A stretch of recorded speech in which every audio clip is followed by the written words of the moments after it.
Imagine a world where every major choice in life comes with a buzz, like a magical nudge from the universe, yet one teenager's wrist remains mysteriously still. In this society, the choice paradox bracelet is a rite of passage, guiding young and old alike through the labyrinth of life decisions with gentle vibrations that signal pivotal moments. Whether it's choosing a college, a career path, or deciding to move across the world, these bracelets are the universal indicators of change. But for 17-year-old Alex, the silence of their bracelet is both a blessing and a curse, sparking a journey of unexpected self-discovery. Alex's friends often chat about the anxiety and thrill when their bracelets vibrate, but Alex listens with a quiet envy. What's it like to feel that certainty, to have life's choices neatly signposted? Alex's bracelet, however, behaves more like a dud battery, leading to a life where choices feel like walking a tightrope without a net. This silent bracelet forces Alex to rely on intuition and personal reflection rather than the societal crutch of the buzz. This life of unprompted decisions becomes the backdrop for Alex's exploration of a unique philosophical concept called silent autonomy. Silent autonomy, as Alex discovers, is all about the empowering freedom found in making decisions without external cues.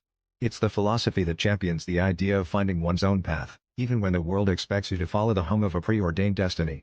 While initially frustrating, Alex begins to relish the quiet independence, realizing that the absence of a vibrating bracelet doesn't signify a lack of direction, but rather a canvas of endless possibilities. Each decision becomes a bold stroke and a masterpiece entirely their own. Embracing silent autonomy allows Alex to redefine success, happiness, and identity on personal terms, untouched by the expectations of a buzzing society. In the end, the stillness of the bracelet becomes less about silence and more about the sound of Alex's own voice, confident and clear. It's a reminder that sometimes, the loudest guidance comes from within, and life's greatest adventures begin when we step off the well-trodden path and into the embrace of our unique, silent journey. Imagine walking into a world where colors aren't just visual treats but bearers of deep, emotional secrets, a place where your favorite blue isn't just calming but has the power to whisper the truths of your soul. Meet Mia, an artist who accidentally discovers existential color theory, a mind-bending concept that colors have their own moods and emotions, and they might just know you better than you know yourself. It all started when Mia was mixing paint for her latest masterpiece. She noticed that her palette seemed to reflect her inner turmoil more than ever before. The reds felt aggressive, the yellows anxious, and the greens oddly melancholic. Intrigued, she began to experiment, assigning emotions to each hue.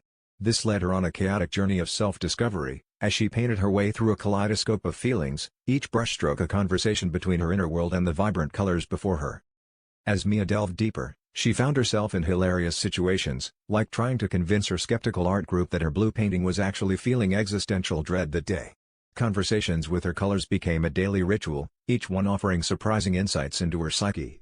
Her art studio transformed into a lively, albeit slightly chaotic, therapy session where colors like fuchsia and teal took on personalities of their own, guiding Mia through her creative and emotional highs and lows. In the end, Mia realized that existential color theory was less about the colors themselves and more about the stories they helped her uncover. She learned that by understanding the moods of her pigments, she was also unlocking the hidden layers of her own heart. And while her journey was far from over, she now had a colorful roadmap to navigate the complexities of her existence, one vibrant hue at a time. So, next time you pick up a paintbrush, remember, your colors might just have something to say. Imagine waking up every morning as someone completely new, like living in a world-sized costume party where you never know who you'll be next. That's the everyday reality for the people in our story. But for Alex, a high school student prepping for a crucial history exam, this shifting identity puzzle isn't just a daily surprise, it's a major headache. One morning, Alex stumbles upon an idea that could change everything, a philosophical concept called chrono-identity. Chrono-identity is the art of harnessing the power of each day's unique self to maximize potential. While most people see their ever-changing personalities as a bizarre way of life, Alex sees it differently. With a different mindset each day, what if you could tap into the strengths of every personality to ace life's challenges, like that looming history exam? It's about understanding the fluidity of identity and using it as a tool rather than a hindrance. One day you might be a strategic thinker, the next a creative genius. The key is to recognize and embrace the opportunities each personality offers. So, Alex embarks on a quirky journey of self-experimentation. With each new dawn, they jot down insights and strengths from the day's personality. Monday's analytical spirit breaks down historical events with precision. Tuesday's artistic flair draws mind maps that make memorizing dates a breeze. By the time the exam rolls around, Alex isn't just a student cramming facts but a master of chrono-identity, channeling the best version of every unique self to tackle any challenge head-on. In a world where everyone wakes up as someone different, chrono-identity turns a whimsical curse into a powerful blessing. Alex's journey is a reminder that even amidst chaos, there's a way to find order, to adapt, and to thrive by embracing every facet of who we might become. So next time you find yourself waking up feeling like someone new, just remember, today's personality might be exactly who you need to be. In a quaint corner of the city, there's a bakery where the pastries taste like emotions, and it's about to challenge everything you thought you knew about communication. Meet Riley, a skeptic who stumbles upon the empathy oven purely by accident. Initially, Riley is drawn in by the sweet aroma wafting through the air, but what they don't know is that this bakery is a portal to a new world of understanding, one where taste speaks louder than words. Upon entering, Riley is greeted by the baker, Sam, who introduces them to the concept of flavorism, the belief that taste is the truest form of communication. Sam explains that each pastry is crafted to convey a specific emotion. There's the joyful tart, the melancholy muffin, and even the nostalgic croissant. Skeptical but curious, Riley decides to try the curiosity cupcake, which instantly fills them with a sense of wonder and intrigue, much to their surprise. As Riley samples more pastries, they begin to experience emotions they've long buried or never fully understood. The empathy eclair makes them tear up over a stranger's story, while the love-struck lemon bar reminds them of a forgotten romance. Sam explains, flavorism isn't just about taste, it's about feeling and connecting on a deeper level without uttering a single word. With each bite, Riley feels their skepticism melt away, replaced by a newfound appreciation for this unique form of communication. By the time Riley leaves the bakery, they're no longer a skeptic but a believer in flavorism. They realize that while words can be misleading or misunderstood, flavors speak a universal language that transcends barriers. As they walk away with a bag of pastries in hand, Riley can't help but think that perhaps the world would be a different place if everyone communicated through flavors.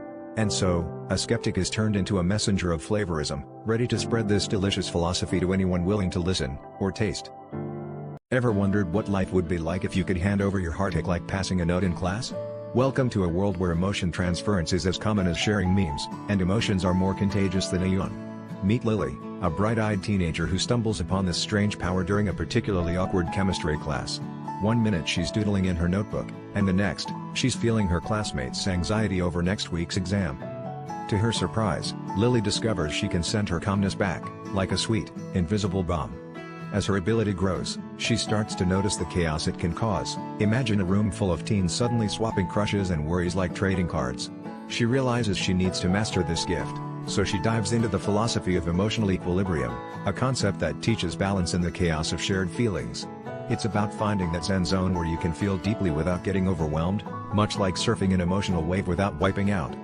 Lily's journey is filled with hilarious mishaps and heartfelt moments as she learns to harness her emotions. She discovers that while it's tempting to offload your stress onto others, the real magic lies in understanding and managing your own feelings. With practice, she finds herself becoming not only more empathetic but also more resilient, like a superhero whose power is connection itself. The more she connects with others, the more she understands herself, unlocking the secret that emotions, when shared wisely, can be a source of strength rather than chaos. So next time you're caught in a whirlwind of emotions, channel your inner Lily and remember, it's all about finding your own emotional equilibrium. Embrace the feels, but keep your balance, because in this world of emotional notes, we all have the power to uplift each other and ourselves. Who knew that the key to happiness was hidden in the art of sharing a feeling or two?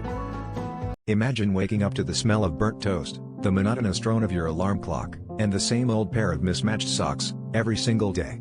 Meet Dr. Elara Finch, an introverted scientist who accidentally concocted the time loop essence, a potion that promised to let you relive your favorite moments endlessly. But there's a twist.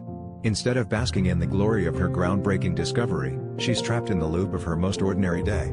The philosophical concept we'll explore today is called mundanity infinity. Dr. Finch originally envisioned the potion as a gateway to eternal happiness, a chance to relive her first successful experiment or the day she adopted her cat, Whiskers. But in a cosmic joke of epic proportions, she's caught in the loop of a day filled with mundane tasks, brushing her teeth, feeding Whiskers, and a never-ending pile of paperwork. As she stirs her morning coffee for the umpteenth time, she can't help but ponder the notion of mundanity infinity, a philosophical idea that questions if we overlook the beauty in the everyday moments, missing the forest for the trees. With every loop, Elara finds herself examining the little things, like the way the sunlight hits her kitchen counter or the rhythm of Whiskers purring. Slowly, she begins to appreciate the nuances that she'd always taken for granted. Could it be that the essence of life isn't in the extraordinary, but in the ordinary? As she navigates her endless Tuesday, she discovers that the true magic of her invention might be in teaching her to find joy in the mundane. Ultimately, Dr. Finch's predicament becomes a journey of discovery, not of time travel, but of self-awareness. She learns that mundanity infinity is not a curse but a gift, one that allows her to see the beauty in every moment, no matter how ordinary it might seem. So the next time you're caught in your own mundane routine, ask yourself, what hidden wonders might you be missing? Maybe, just maybe, the essence of life is in the everyday. In the quaint little town of Willow Creek, nestled between whispering pines and rolling hills, there exists a library unlike any other. The unassuming librarian, Sam, stumbled upon a shelf of books that seemed to have a mind of their own. Each time Sam read them, the stories changed, sometimes subtly, sometimes drastically. Characters swapped roles, plots twisted in new directions, and endings were never the same. These were not ordinary books, they were alive, constantly evolving, and challenging everything Sam believed about storytelling. As Sam delved deeper into these mysterious tomes, they began to understand the concept of narrative flux, the idea that stories, much like living beings, possess the ability to grow, adapt, and transform. This sparked a philosophical revelation. If stories could change, what did that mean for reality itself? Was life a series of fixed events, or was it fluid, continuously rewritten by the choices we make and the perspectives we hold? Sam found themselves pondering these questions late into the night, surrounded by the gentle glow of the library's reading lamps. Enthralled by the magic of narrative flux, Sam invited the townsfolk to experience these books for themselves. As each reader engaged with the ever-changing tales, a sense of wonder and curiosity spread throughout Willow Creek. People began to see their own lives as stories in flux, open to new interpretations and endless possibilities. The library became a hub of lively discussions, where residents shared their unique experiences and debated the implications of living in a world where stories were alive. Through this whimsical journey, Sam and the townspeople discovered a newfound appreciation for the unpredictability of life. They embraced the idea that, just like the books in their beloved library, their own stories were not set in stone but were vibrant, living narratives. And so, in the heart of Willow Creek, the philosophy of narrative flux took root, reminding everyone that the true magic of life lies in its infinite capacity for change and transformation. Imagine a town where every thought you think is heard by everyone, from your neighbor across the street to the barista who always gets your coffee wrong. In this cacophony of consciousness, a stranger arrives, bringing with them a bizarre technique called mind buffering, which promises to hush the endless mental chatter. This peculiar method intrigues the townsfolk, who are used to living in a perpetual state of mental transparency. As the stranger demonstrates mind buffering, the townspeople are introduced to a new philosophical concept called cognitive silhouette. This idea suggests that our minds, like shadows, have the ability to create space and define boundaries. When one's thoughts are constantly broadcasted, it's like living in a world without shadows. There's no room for introspection or privacy. By embracing cognitive silhouette, the townspeople learn the importance of mental boundaries in order to truly understand themselves and others. Initially skeptical, the town's residents gradually adopt this technique. They discover that mind buffering isn't about shutting off thoughts entirely but about learning to filter and focus them. It's like adjusting the volume on a multitude of radios until you find your favorite station. The result? A newfound appreciation for the nuances of individual thought. People begin to savor their own private musings and respect the sanctity of others' mental spaces. With mind buffering, the town transforms into a place of meaningful connections and deeper understanding. People can finally enjoy the silence between thoughts, allowing for creativity and genuine communication to flourish. And so, in this little town where minds were once open books, the introduction of cognitive silhouette not only quiets the noise but also enriches the tapestry of their shared human experience.